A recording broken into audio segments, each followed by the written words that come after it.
hadn't planned anything for my 81st birthday. That was the plan. To not have a plan.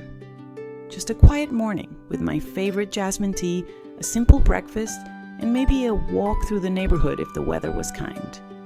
The sky looked promising, blue with streaks of gold. The kind of morning that doesn't demand anything from you. I didn't tell anyone. Not Jay, not Lydia, not even Ash, who had a habit of marking every family event with a card she designed herself. I wasn't hiding. It just didn't feel like something to announce. I'd had enough attention in my younger days. 80 didn't feel like a celebration. It felt like a reflection. I was content to let it pass like any other day. But around noon, the doorbell rang. I shuffled toward the door, still wearing my house slippers and a cardigan. When I opened it, there she was, Mikasa. She stood tall and confident in a soft yellow sundress, her dark hair pulled back into a sleek ponytail. In her arms, a bouquet of peonies, the kind Leslie used to bring me when he remembered our anniversary. In her other hand, a balloon that bobbed and gleamed with the words, "Still radiant at 80. I blinked. "You..." Before I could finish, I heard rustling. From behind the hedges popped Jay and Tina, giggling like teenagers caught sneaking out past curfew. "Surprise!" Jay shouted. Then came Lydia, followed by Aaron carrying a large picnic bag, and finally, the grandchildren. Alfonso with his cello case, Ash balancing a tray of homemade cookies, and even Harmony, their energetic rescue dog, who barreled straight into my knees with a tail wagging like a metronome gone wild. "Happy birthday, Ma!" they all shouted, out of sync and perfectly imperfect. I stood frozen for a moment, then did the only thing that made sense. I laughed. A laugh so deep it surprised even me. They poured into the house like sunlight through open windows.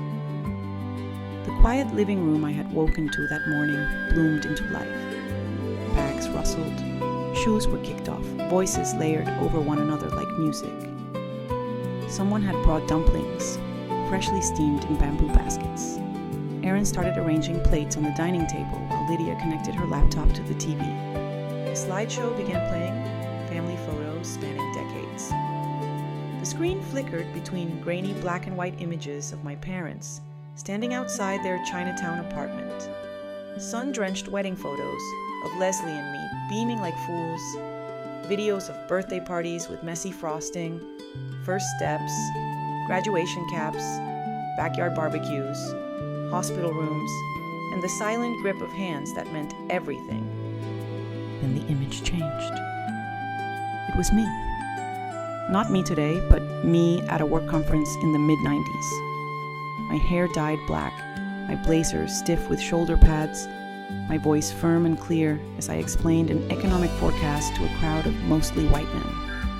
I had completely forgotten that clip, forgotten that version of myself, but she was still in there, calm, capable, quietly proud. The slideshow ended. Everyone clapped. Lydia stood and raised a glass of ginger tea. To my mother, who taught us to carry 2 languages, 2 cultures, and never put either down, Aaron followed. To the woman who taught me that stillness is strength. Jay grinned, holding her cup of soy milk high. To the original rebel in our family, the one who never shouted but always made herself heard, I couldn't speak. Not because I didn't have words, but because they had taken all of mine and turned them into something better, something true. I looked around the room, the photos, the people I loved, the soup on the stove and the cello leaning against the wall, at Harmony dozing under the dining table, at the faces that carried pieces of Leslie, of me, of our parents, of generations I would never meet, but still felt connected to.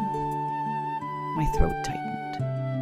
I laughed through tears, the kind that don't fall out of sadness, but out of something too big to hold inside. Gratitude. That's all I had left, and it was enough.